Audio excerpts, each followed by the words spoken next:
बिहार के शिक्षकों को बनाना होगा दिन में 3 बार अटेंडेंस।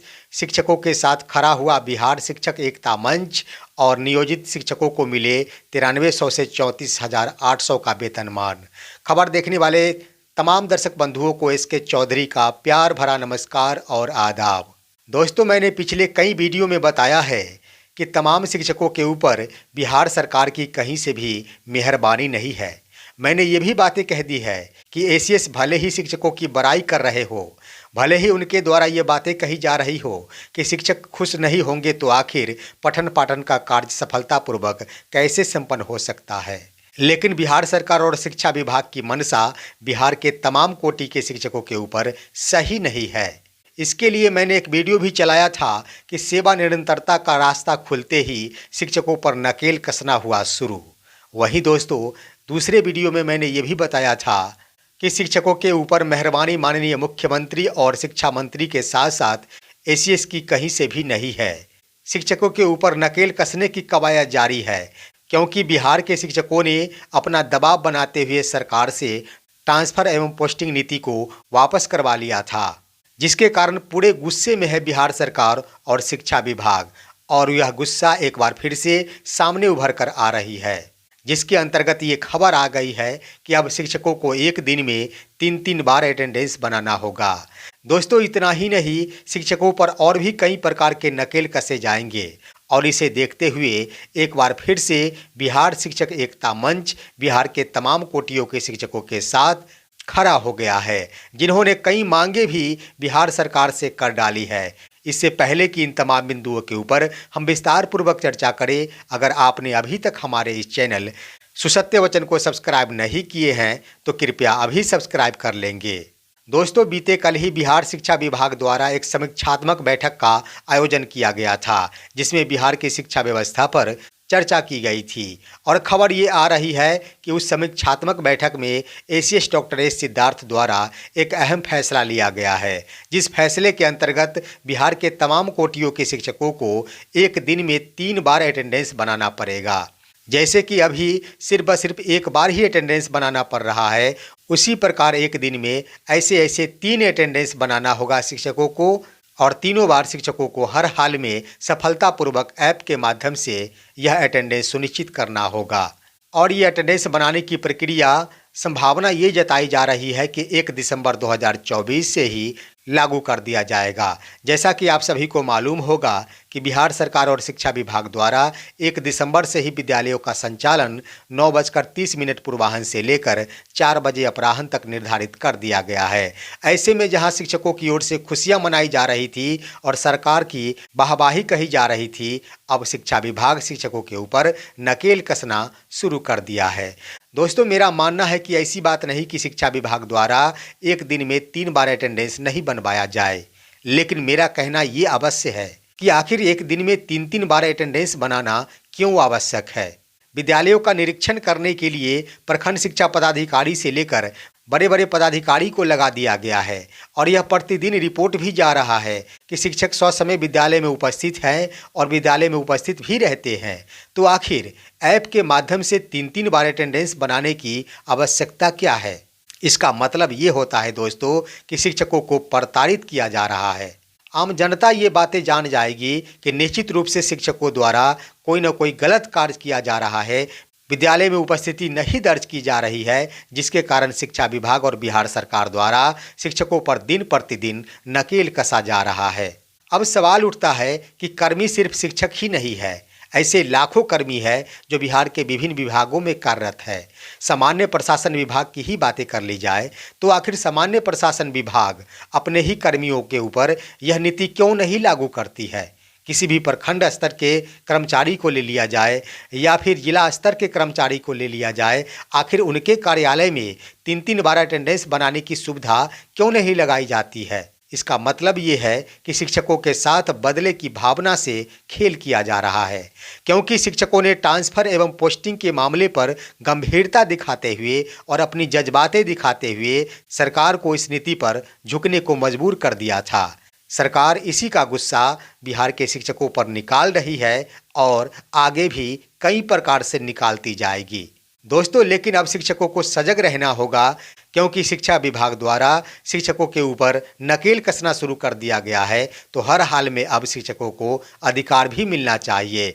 और इसके लिए जहां कई महीनों से शिक्षकों द्वारा ये बातें कही जा रही थी कि आखिर इस मुश्किल की घड़ी में शिक्षक संघ कहाँ है, उनकी ओर से कोई बयानें क्यों नहीं दी जा रही है। तो दोस्तों, मैं बता दूं कि बिहार शिक्षक एकता मंच की ओर से माननीय मुख्यमंत्री को एक आवेदन सौंप दिया गया है। इसके अध्यक्ष प्रदीप कुमार पप्पू द्वारा जो भी आवेदन सौंपा गया है, जिसमें बहुत बड़ी मांग कर दी गई है, जो कि शिक्षकों का अपना अधिकार बनता है।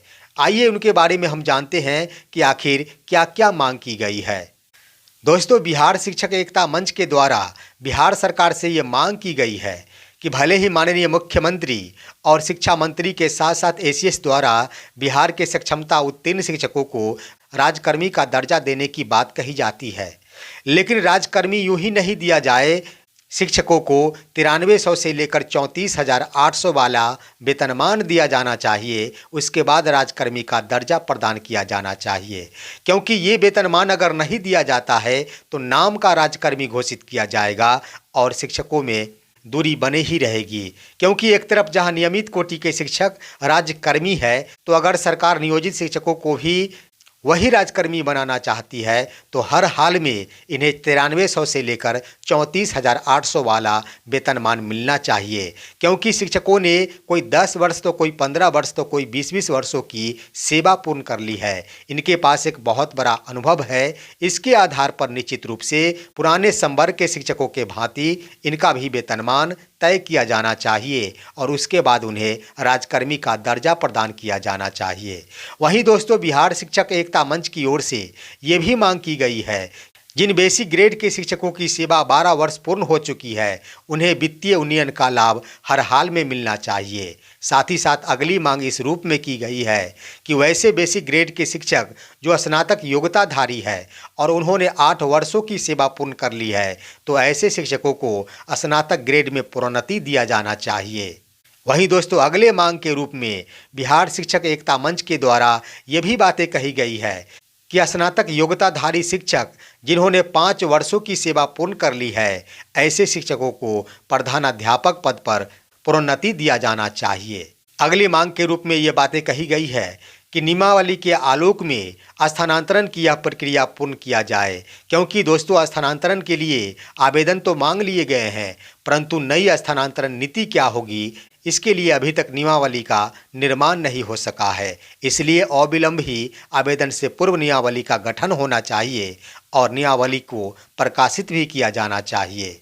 वहीं दोस्तों, बिहार शिक्षक एकता मंच की ओर से ये भी मांगे की गई है कि सक्षमता उत्तीर्ण शिक्षकों को सेवा निरंतरता का लाभ अवश्य दिया जाना चाहिए और बीच की अवधि में जो भी उन्होंने सेवाएं प्रदान की है, इसका लाभ अवश्य मिलना चाहिए। यानी बहुत बड़ी मांग कर डाली है बिहार शिक्षक एकता मंच ने बिहार के सक्षमता उत्तीर्ण शिक्षकों के लिए। हर हाल में इन्हें सेवा निरंतरता का लाभ मिलना चाहिए, क्योंकि 20 वर्षों की सेवा यूं ही बेकार चली जाएगी। डीएलएड, ओडीएल और एनआईओएस से प्रशिक्षण प्राप्त कर रहे शिक्षकों को जो कि सम्मिलित नहीं हो पाए थे या फिर परीक्षा में अनुत्तीर्ण हो गए थे, ऐसे शिक्षकों के लिए पूरक परीक्षा का आयोजन होना चाहिए। ये मांगे भी अहम है दोस्तों, क्योंकि कई ऐसे शिक्षक हैं जो कि किसी कारणवश अपने प्रशिक्षण की परीक्षा में सम्मिलित नहीं हो पाए थे या फिर वो अनुत्तीर्ण हो गए थे। तो ऐसी परिस्थिति में अभी तक शिक्षा विभाग द्वारा उनकी सेवा को लंबित रखा गया है। इसके ऊपर बिहार शिक्षक एकता मंच की ओर से यह मांग कर दी गई है कि प्रशिक्षण प्राप्त कर रहे तमाम कोटि के वो शिक्षक जिन्होंने प्रशिक्षण में सफलता प्राप्त नहीं की है और वर्षों से सेवा दे रहे हैं, तो इनके लिए पूरक परीक्षा का आयोजन होना चाहिए। ये भी एक राहत भरी मांग है। निश्चित रूप से सरकार और शिक्षा विभाग द्वारा इसे अमल में लाया जाना चाहिए। वहीं दोस्तों, बीएड 1 to 5 डिग्रीधारी शिक्षकों के लिए भी बिहार शिक्षक एकता मंच की ओर से एक अहम मांग कर दी गई है, जिसके अंतर्गत ये मांग की गई है कि बेसिक ग्रेड के वैसे शिक्षक जो बीएड योग्यताधारी शिक्षक हैं, इनके लिए संवर्धन कार्यक्रम की शुरुआत अविलंब किया जाना चाहिए। क्योंकि दोस्तों, आप सभी को मालूम होगा कि सक्षमता काउंसलिंग के दरमियान कई ऐसे जिले हैं जहां की 1 to 5 के शिक्षकों को उनकी काउंसलिंग में सक्सेसफुल करार दे दिया गया है। लेकिन कई ऐसे जिले हैं जहां के काउंसलिंग में ऐसे शिक्षकों को डाउटफुल करार दे दिया गया है। ऐसे में शिक्षक ये सोचने पर मजबूर हो चुके हैं कि हमें विशिष्ट शिक्षक के रूप में स्थानांतरित किया जाएगा या फिर नहीं किया जाएगा, इस पर भी प्रश्न चिन्ह खड़ा हो रहा है।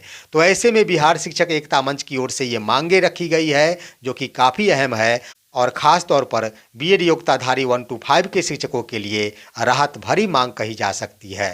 बिहार शिक्षक एकता मंच की ओर से आगे ये मांग की गई है कि वर्ष 2023 एवं वर्ष 2024 में शिक्षकों की ओर से जो आंदोलन किया गया था उसके अंतर्गत शिक्षकों के ऊपर कार्रवाई भी की गई थी और साथ ही साथ उनके वेतन की कटौती भी कर ली गई थी।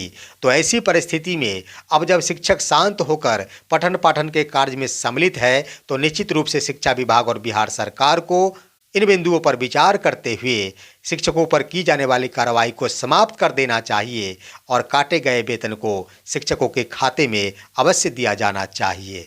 वहीं दोस्तों अगले मांग के रूप में बिहार शिक्षक एकता मंच के द्वारा ये बातें कही गई है कि माननीय मुख्यमंत्री के द्वारा सदन में ही ये बयान दिया गया था कि अब विद्यालयों का संचालन पूर्वाह्न 10 बजे से लेकर अपराह्न 4 बजे तक होगा।